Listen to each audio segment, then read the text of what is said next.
Okay, electro-hydraulic control. Ibig sabihin, it involves electrical and hydraulic. So, ayan, electrical and then hydraulic.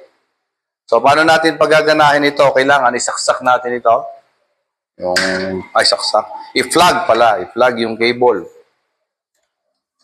Ayan. So, this is the main breaker. Kailangan itaas natin yung breaker. Ayan, lapit ka. Then, tanggalin itong notice of blackout. May emergency stop siya. How to release emergency stop? Paikutin nyo ng pakanan. Yan. Yan ang ginagamit natin. In case na mayroong problema, pwede nating pindutin yan. Release. Yan. So we have two circuit breakers. Circuit breaker number 1 and circuit breaker number 2. Circuit breaker number 1 para sa control. Yan. At saka sa relay, the forward relay and the reverse relay. And this controls the solenoid valve number 1 and number 2. Yan. And then, circuit breaker number 2 for the power ng pump. Yan. So, ayun yung pump, yung hydraulic pump. Yan. Okay? Ang power natin is 220 para sa motor ng pump. And then 110 naman para sa control ng solenoid. So we have a transformer, step down. So testingin natin kung gumagana yung system, yung breaker. Pag in-on natin, ayan, nag-on, may indicator, may kuryente. Circuit breaker number 2, yung number 1, yun din, may kuryente. Tingnan natin kung gagana. Paandarin natin yung bomba. Bago tayo magpaandar ng bomba, mag-check tayo ng mga linyada. So, checkin natin. Ayun yung suction. Ito yung delivery.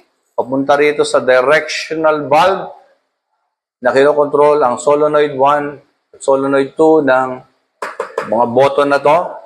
And this solenoid valve controls the direction of the hydraulic going to here sa likod ng double acting hydraulic cylinder. Kung dito, tutulak niya yan para mag-forward.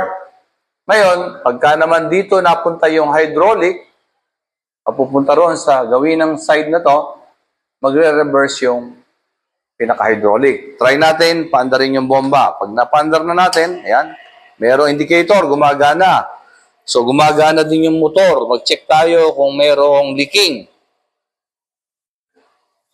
So, ito ngayong main breaker na to at itong push button na start, pag pinus mo to, ang kinokontrol naman ito, itong contactor na to para mapaandar yung bomba. So, ngayon, i-forward natin naman yung system, yung double acting, pipindutin natin to. Ayan. So, makikita nyo ngayon yung shop mag-aabante. Ngayon, gusto nating i-stop. Pindutin natin tong stop. Yan. Minto. Reverse natin. So, ayan. Nagre-reverse. Ngayon, paano natin malalaman kung yung system ay nandun na sa tamang posisyon? Tingnan nyo, meron siyang tinatawag na switch or limit switch, micro switch. Diba? Ayan. Pag tinamaan yan, iilaw itong indicator na nasa reverse na siya. Ngayon, gusto ko i-forward. Kailangan kong i-stop ito. Remember, bago man nyo ma-change yung direction, i-stop nyo. Forward. Aabante siya. Then again, paano ko malalaman kung nandun na siya sa posisyon na tama na ang forward?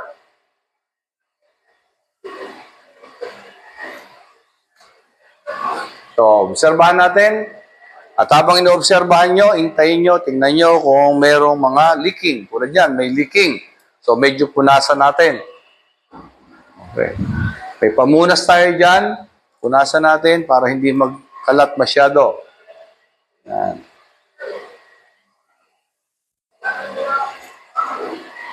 So, pag tinamaan yung switch na yan, tinamaan. So, mag-i-indicate dito na nasa forward na siya. So, stop natin. So in case naman na mayroong problema, halimbawa habang tumatakbo yung shop, may naipit o ano maman, may nakuryente. So what you need to do is first stop the system o kaya naman emergency stop pag talagang emergency. Pero normally, stop mo yung button na to, isolate mo yung breaker, ayan, wala na kuryente, ilaw, pop, yung pump, stop mo muna. Yan yung normal stopping. Baba ang breaker. Or in case of emergency, pindutin lang ang emergency stop para mamatay lahat. Then, main breaker, ibaba. Then, hugutin. At kung magtatrabaho, lagyan ng lockout, tag-out para at least may idea na merong nagtatrabaho doon sa system natin.